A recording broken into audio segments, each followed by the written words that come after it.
Hello guys, I am back with a new video. So, in this video we are going to learn how to learn Krebs cycle. इस video में हम पढ़ेंगे किस तरीके से आप Krebs cycle को इजी वे में याद कर सकते हैं। जैसा कि आप अपनी स्क्रीन पे देख रहे होंगे, बहुत कॉम्प्लेक्स स्ट्रक्चर है ना, बट ये स्ट्रक्चर, ये साइकिल बहुत ज़्यादा इम्पॉर्टेंट है। अगर आप स्कूल में हैं तब भी, और उसके बाद आप नीट की प्रिपरेशन कर रहे हैं या हायर एजुकेशन के लिए भी, this cycle is very important. So basically Krebs cycle है क्या? Krebs साइकिल बेसिकली रिएक्शंस का सीक्वेंस है। हमें बहुत छोटी सी प्रोसेस पता है कि रेस्पिरेशन के थ्रू क्या होता है, जो हम फूड इनटेक करते हैं, डाइजेस्टेड फूड ऑक्सीजन की प्रेजेंस में ब्रेक होता है और बहुत सारे अमाउंट में एनर्जी रिलीज करता है। सो बेसिकली जो Krebs साइकिल है वो माइटोकॉन्ड्रिया में होने वाली कंप्लीट प्रोसेस है कि सीधे ही एनर्जी प्रोडक्शन नहीं हो जाता, जबकि वो इन्वॉल्व करती है sequence of reaction to generate energy. इसको हम citric acid cycle and tricarboxylic acid cycle भी बोलते हैं। अब हम इस वीडियो में क्या पढ़ेंगे? जैसा कि आपने प्रीवियस स्लाइड में देखा कि ये स्ट्रक्चर बहुत ज़्यादा कॉम्प्लेक्स है और इसमें 1, 2, 3, 4, 5, 6, 7, 8, 9, तो ये इतने सारे स्ट्रक्चर्स हैं, आप कैसे इनका नाम याद करेंगे? तो इस वीडियो में हम आपको बताने जा रहे हैं कि बहुत सिंपल ट्रिक से आप इंटरमीडिएट्स भी याद कर सकते हैं, एंजाइम्स जो उन इंटरमीडिएट्स को कन्वर्ट कर रहे हैं उसको भी याद करेंगे। उसके बाद हम सीखेंगे कैसे हम कार्बन काउंट और एनर्जी प्रोडक्शन इस साइकिल में देख सकते हैं। So let's start.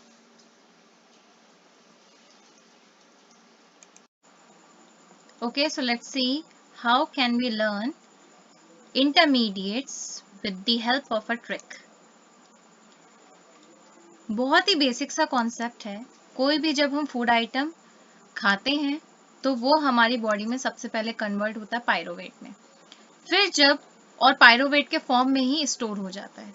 फिर जब हमको एनर्जी की नीड होती है तो ये पायरोवेट मॉलिक्यूल कन्वर्ट होता है एसिटाइल कोएंजाइम में, and this acetyl coenzyme is the first product, और we can say this is the first step of Krebs cycle. ठीक है, ये हमारी सिट्रिक एसिड साइकिल का या Krebs साइकिल का फर्स्ट स्टेप है, और यही acetyl coenzyme further break down करता है, प्रोडक्शन करता है सबस्ट्रेट्स का, इंटरमीडिएट्स का, और उसके बाद एनर्जी प्रोड्यूस करता है, जो कि हम यूटिलाइज करते हैं अपनी डिफरेंट प्रोसेसेस में। So let's see, if you will observe this table, acetyl coenzyme, citrate, isocitrate, alpha ketoglutarate, succinyl coenzyme, succinate, fumarate, malate, oxaloacetate, और उसके बाद दोबारा किस में कन्वर्ट हो गया? सिट्रेट में। तो ये हमारे बेसिक कंपाउंड्स हैं जो हमको याद करने हैं। These are the intermediates of Krebs cycle जो हमको याद करने हैं, और इसको हम बहुत ही इजी वे में सिर्फ एक स्टेटमेंट के थ्रू याद कर सकते हैं। किस तरीके से? Let's see. आपको एक स्टेटमेंट याद करना है विच इज, और वो क्या है आपका? Can I keep some sweets for my office. तो ये बहुत सिंपल सा स्टेटमेंट है, और इसके थ्रू आपको बस ये याद रखना है कि जो आपका सी है ये आपका फर्स्ट इंटरमीडिएट है ऑफ Krebs साइकिल। ठीक है, तो अगर आपको ये याद होगा तो इसके बाद की सीक्वेंस भी आप इजीली याद कर सकते हैं। तो आपको क्या स्टेटमेंट याद करना है? Can I keep some sweets for my office. Here C stands for citrate, I stands for isocitrate, K stands for alpha ketoglutarate, S stands for succinyl coenzyme, second S stands for succinate। आप इसको ऐसे याद रख सकते हैं, 8 late rhyming words हो रहे हैं ना, तो जो लेट में आएगा वो आपका सक्सिनेट हो जाएगा।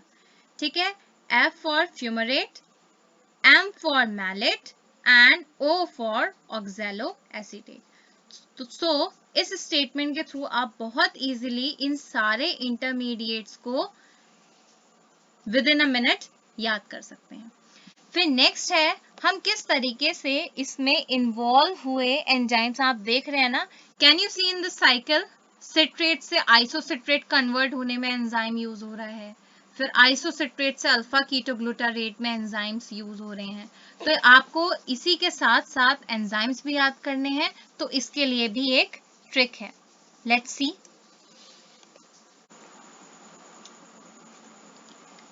Okay, so let's learn how to memorize enzymes of Krebs cycle.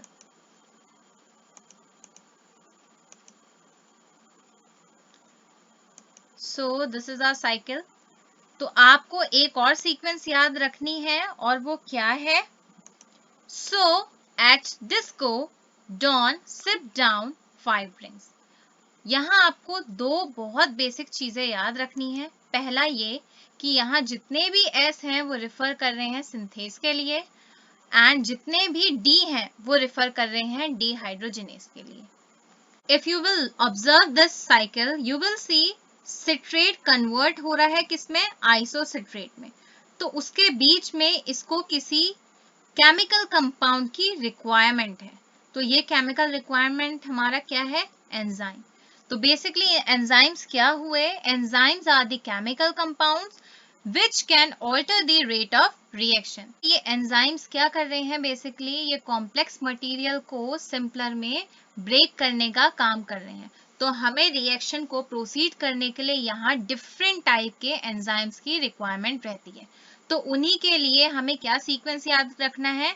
So at disco Don sipped down 5 rings. ठीक है, पहली चीज हमने क्या याद रखी थी कि S यहाँ पे क्या है? Synthase and D dehydrogenase.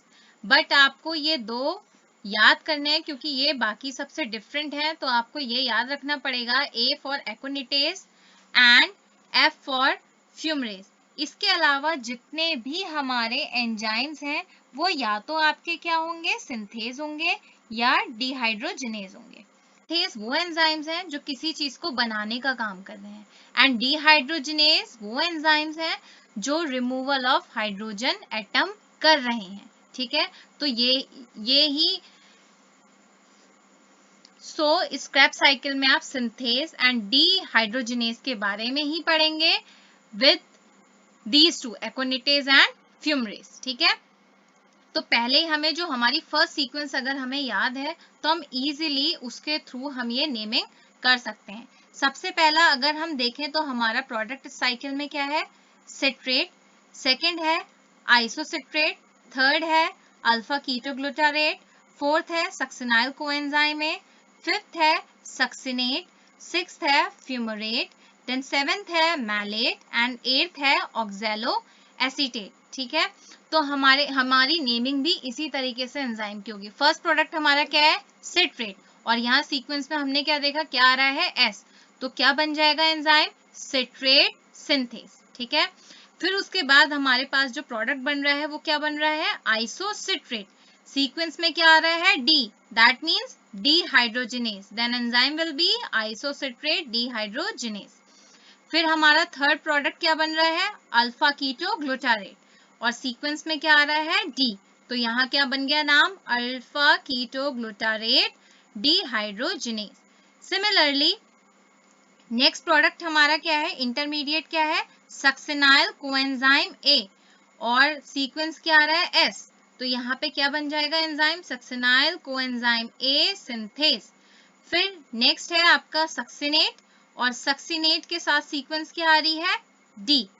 ठीक है, तो इसका क्या बन जाएगा? Succinate dehydrogenase. ठीक है, फ्यूमरेज मैंने आपको पहले ही बता दिया। फिर लास्ट हमारा प्रोडक्ट क्या है? मैलेट, और उसके साथ सीक्वेंस क्या आ रही है? डी, तो हमारा लास्ट एंजाइम हो गया मैलेट डिहाइड्रोजिनेस। आप एक in this way you can learn all the enzymes of Krebs cycle. Okay, now let's see. अगर आपको इसमें कार्बन नंबर देखना है तो आप किस तरीके से देखेंगे? ठीक है, कार्बन चेंज आपको सबसे पहले याद रखना है। जो हमारा एसिटाइल कोएंजाइम होता है ये 2 कार्बन कंपाउंड होता है। ठीक है, और जो हमारा ऑक्सैलो एसीटेट होता है जो कि लास्ट कंपाउंड है, ये हमारा 4 कार्बन कंपाउंड होता है। सो 4 + 2 makes 6 कार्बन कंपाउंड। ठीक है, तो दैट मीन्स 4 और 2 कार्बन कंपाउंड मिलके क्या बना रहे हैं, 6 कार्बन कंपाउंड, जो कि क्या है, सिट्रेट है। उसके बाद हम आइसोसिट्रेट में आएंगे, तो ये भी हमारा 6 कार्बन कंपाउंड रहेगा। उसके बाद आप देख रहे हैं इधर क्या हो रहा है, removal of 1 carbon dioxide, that means deduction of 1 carbon atom, एक कार्बन एटम डिडक्ट हो गया, तो हमारा अल्फा कीटो ग्लूटारेट कितना कार्बन का बन गया, 5 कार्बन मॉलिक्यूल। ओके, फिर यहाँ आप अगेन देख रहे हैं क्या है, 1 कार्बन डिडक्शन हो रहा है, because here is removal of carbon dioxide take place, so we can say succinyl coenzyme is also a 4 carbon compound. उसके बाद ये जो पूरी साइकिल है आपकी, ये सारे क्या कंटेन करेंगी, 4 carbon compound, that means succinate भी 4 कार्बन मॉलिक्यूल होगा, fumarate also contain 4 carbon, malate also contain 4 carbon and oxaloacetate 4 carbon. Okay, so this is the carbon count change in Krebs cycle. आपको ये याद रखना है कि citrate 6 कार्बन, फिर change कहाँ हो रहा है, जहां रिमूवल ऑफ कार्बन डाइऑक्साइड हो रहा है, जैसे अल्फा कीटो ग्लूटारेट में, तो ये 5 कार्बन का कंपाउंड बन गया। उसके बाद फिर रिडक्शन हो रहा है, फिर डिडक्शन हो रहा है कार्बन डाइऑक्साइड का, दैट मीन्स यहाँ फिर एक कार्बन एटम लूज होगा और हमारा सक्सिनाइल कोएंजाइम कितने मॉलिक्यूल्स का बन जाएगा, 4 कार्बन मॉलिक्यूल्स का। आफ्टर सक्सिनाइल कोएंजाइम जितने भी इंटरमीडिएट्स रहेंगे सब 4 कार्बन ही कंटेन करेंगे। So this is all about carbon count change of Krebs cycle. अब यहाँ पे हमें जो सेकेंड चीज पढ़नी है वो पढ़नी है एनर्जी प्रोडक्शन। बेसिकली जो ये Krebs साइकिल का पर्पस है वो क्या है, एनर्जी प्रोडक्शन। ठीक है, तो ये जो एनर्जी प्रोडक्शन होता है ये स्टोर होता है in form of hydrogen ions, और इन आयंस को कौन स्टोर करता है, NAD positive and FAD positive. ठीक है, जो कि हाइड्रोजन आयन के साथ कंबाइन करके क्या बनाता है, NADH एंड FADH2। तो ये मॉलिक्यूल्स प्रोड्यूस होते हैं bye storing energy. Next thing जो हमें नोटिस करनी है वो ये देखनी है कि बेसिकली ये मॉलिक्यूल्स कहाँ प्रोड्यूस हो रहे हैं इन दी Krebs साइकिल। तो अगर हम केयरफुली देखेंगे तो दो NADH का प्रोडक्शन हो रहा है जहां कार्बन डाइऑक्साइड प्रोड्यूस हो रही है, तो वो कौन से हो गए, एक यहाँ, क्योंकि यहाँ रिमूवल ऑफ कार्बन डाइऑक्साइड हुआ तो यहाँ एक NADH का प्रोडक्शन हुआ, then here also we can see removal of carbon dioxide take place, तो यहाँ पे भी एक NADH का प्रोडक्शन हुआ। एक NADH हमारा जो बनेगा वो बनेगा फाइनल स्टेप में, जहाँ पे मैलेट कन्वर्ट हो रहा होगा ऑक्सैलो एसीटेट में, और एक मॉलिक्यूल FADH2 का कहाँ बनेगा, जहाँ पे सक्सिनेट चेंज हो रहा होगा फ्यूमरेट में। तो आपको ये 3 पॉइंट बहुत ज़्यादा इम्पॉर्टेंट हैं जो आपको याद रखने हैं कि दो NADH का प्रोडक्शन वहाँ हो रहा है जहाँ पे CO2 प्रोड्यूस हो रहा है, एक NADH फाइनल स्टेप में बन रहा है, तो इन टोटल कितने हो गए, 3 NADH मॉलिक्यूल्स हो गए, और हमारे पास एक FADH2 का प्रोडक्शन हो रहा है कहाँ, जहाँ पे आप इस साइकिल में देख सकते हैं जहाँ सक्सिनेट चेंज हो रहा है फ्यूमरेट में। तो ये वो मॉलिक्यूल्स हैं जो अपने अंदर एनर्जी स्टोर कर रहे हैं during the Krebs cycle. That's all for now. So guys, if you like my video, so please like, share and subscribe my channel and stay tuned for more videos. Thank you and have a good day ahead.